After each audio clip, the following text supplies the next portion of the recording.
Ibabandera na ang mga nagbabaga at mga maiinit na balita. Bandera Reports! Bandera Reports! Afternoon Edition.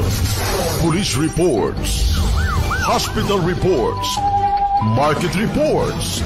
Weather Update. City Hall and Capitol Reports. Local, regional, national, and international news. Bandera Reports Afternoon Edition. And now, here's your anchorman.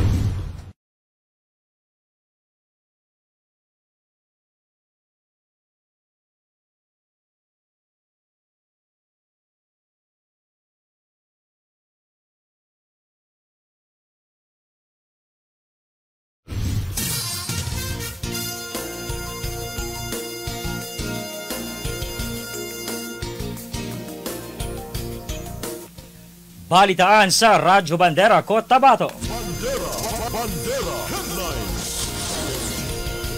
6 katao inaresto sa kasong trespass to dwelling at paglabag sa Comelec gun ban. Bandera Headlines. Lalaki patay sa panibagong kaso ng pamamaril sa Buluan, Maguindanao del Sur. Bandera Headlines. Reklamo laban sa 21 individual na inakusahan sa pagdadala ng mga iligal na armas, bala at pampasabog na dismiss. Bandera Headlines. Mag-asawa na sakay ng motorsiklo biktima ng pamamaril sa Dato Abdullah, Sangki, Manguda, Dato. Bandera Headlines. Kaalaman ng mga estudyante hinggil sa pagboto at eleksyon, mas pinalawak sa isinagawang Voters Empowerment Forum ng BYC. Bandera Headlines. Bandera Reports Afternoon Edition.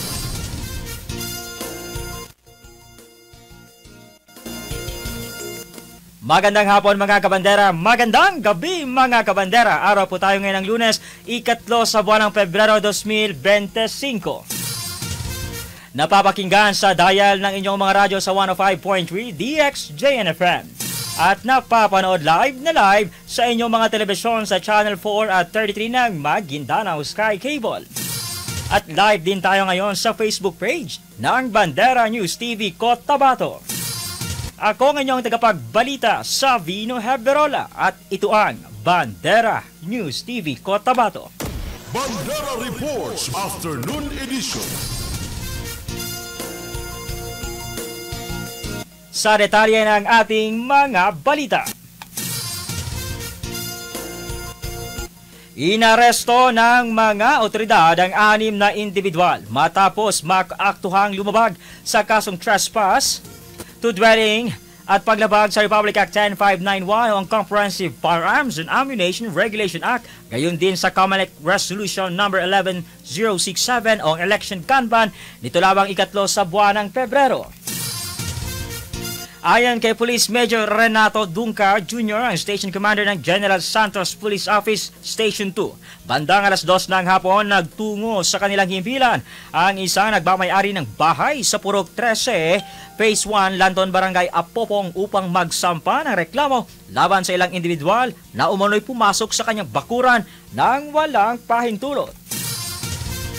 Agad namang rumesponde ang kapulisan katuwang ang mga tanod ng barangay at pagdating sa lugar na aktuhan ang mga sospek sa loob ng compound ng nagreklamong biktima.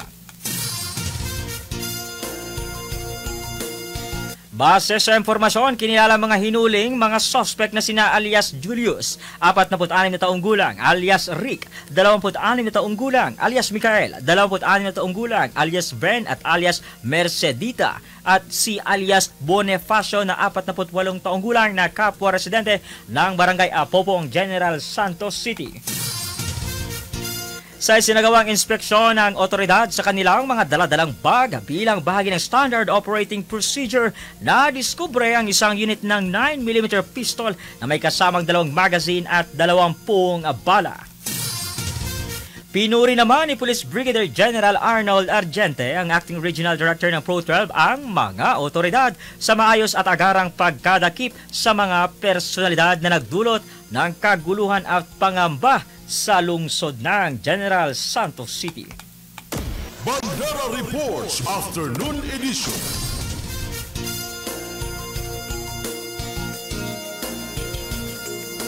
Samantala sa iba pang mga balita, lalaki patay sa panibagong kaso ng pamamaril sa Buluan, Maguindanao del Sur.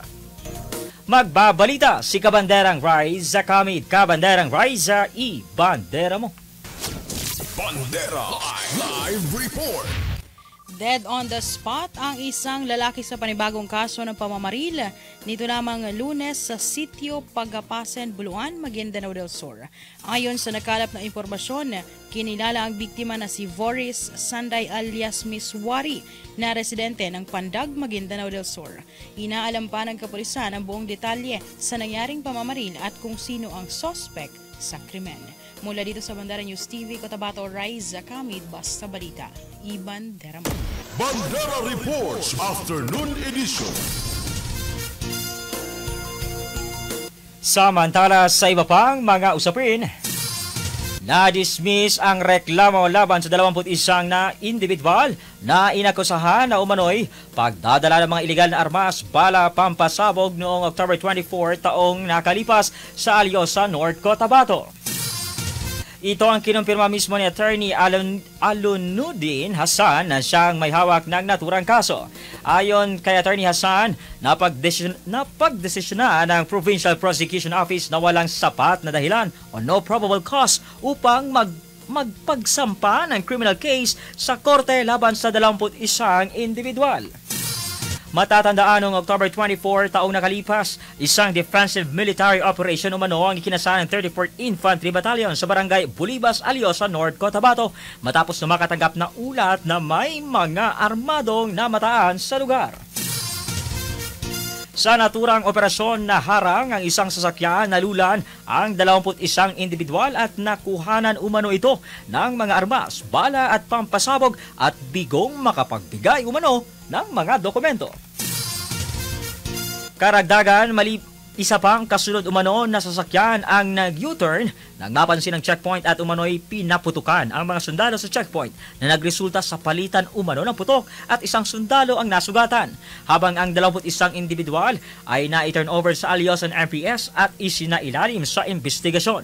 At nito lamang linggo, sinabi ni Attorney Hassan na nagnegatibo sa paraffin test ang mga ito at na-dismiss na ang reklamo laban sa kanila dahil sa walang sapat na dahilan o dismiss for lack of probable cause.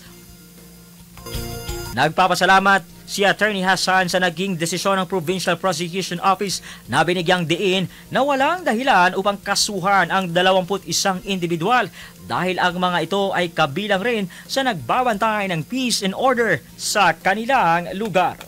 Bandera Reports Afternoon Edition.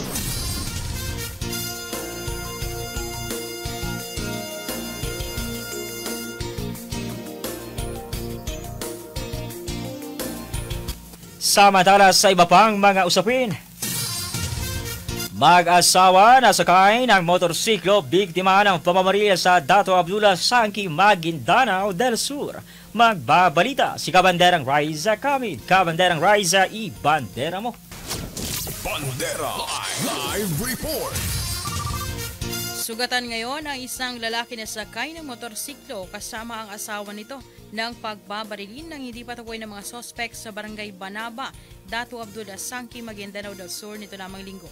Ayon sa PNP, kinilala ang biktima na sina Jack Baginer, 39 anyos, isang farmer, at ang asawa nito na kinilalang si Amina Giamadil, 39 anyos, na mga residente ng barangay Malatimon, Ampatuan, Maguindanao del Sur.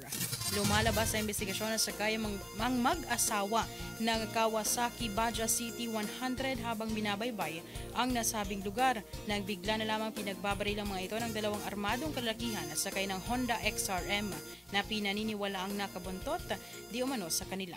Nagtamo ng tama ng bala si Jack sa iba't ibang bahagi ng katawan na agad ring naisugod sa ospital habang nakaligtas naman sa pamamaril ang asawa nitong si Amina. Patuloy ang investigasyon ng kapulisan sa insidente upang matukoy ang mga salarin at motibo ng mga ito. Mula dito sa Bandera News TV, Cotabato, Riza Kamid, Basta Balita, i-bandera mo. Bandera Reports Afternoon Edition. Samantala sa iba pang mga usapin, Muling umarangkada ang Bangsamoro Youth Commission at nagsagawa ng Voters Empowerment Forum sa higit 2,000 na mga mag-aaral o estudyante ng Mindanao State University. Katuwang ng BYC sa aktibidad ng Mindanao State University, Maguindanao sa pamamagitan ng Supreme Student Council SSC at IPDM at COMELEC Maguindanao del Norte at ng Provincial Government ng Maguindanao del Norte sa pamamagitan ng Provincial Youth Development Office. Ayon kay BYC Commissioner Nas Nunding, layunin ng aktibidad na makabuo ng mga youth leaders at nang mayroong kaalaman at maitaguyod ang kasalukuyang political landscape sa BARM sa pamamagitan ng pag-unawa sa batas ng Bangsamoro Electoral Code. Nakasaad na ang the BEC was enacted to ensure that our democratic process reflect the aspiration and needs of our diverse communities in the BARM region. This law paves the way for fair, transparent, and inclusive elections that empower us, all especially the youth who shape the future of our region. Ayon pa sa naging mensahe ni BYC Commissioner Nas Dunding. Ayon naman kay PYDO Maguindanao del Norte City Cairon Tago sa kanyang mensahe na ang mga hakbanging tulad nito ay bahagi ng priority agenda ng lalawigan sa pamumuno ni Governor Abdul Rauf Magacua at sila ay lubos na sumusuporta. Sa aktibidad, ipinaliwanag ni BTA Committee on Rules Secretariat Head Gerardo Concepcion III sa mga kalahok ang mahahalagang katangian ng BEC at ang kanilang tungkulin na tuparin ang layunin ng batas na ipaalam sa publiko. Samantala, ginawa naman ni COMELEC Election Officer Bay Maceda Abu ang demonstration ng automated vote counting machine na gagamitin sa May 2025 election. Ang aktibidad ay pinondohan ng iba't ibang miyembro ng Parliament sa ilalim ng kanilang Transitional Development Impact Fund o TDIF. Bandera Reports Afternoon Edition. At yan ang kabuuan ng mga balita na aming nakalap mula dito sa News Center sa Bandera News TV Cotabato ngayong araw ng Lunes, ika-3 sa buwan ng Pebrero 2025. Sa ngalan ng aming Presidente Estrelita Juliano, sa aming Station Manager Jasper Acosta, Field Reporters, Cameraman at Technical Team, ako ang inyong tagapagbalita Savino Heberola at ito ang Bandera News TV Cotabato. 105.3 Radio Bandera Cotabato City. Pinakarespetado sa news and current affairs. Ito ang bagong radyo ng sambayanang Pilipino. Radyo Bandera. Tahanan ng mga balitang totoo, musikang bago at may serbisyo publikong taos sa puso. 105.3 Radio Bandera. Iwawagayway ang bandera ng balayang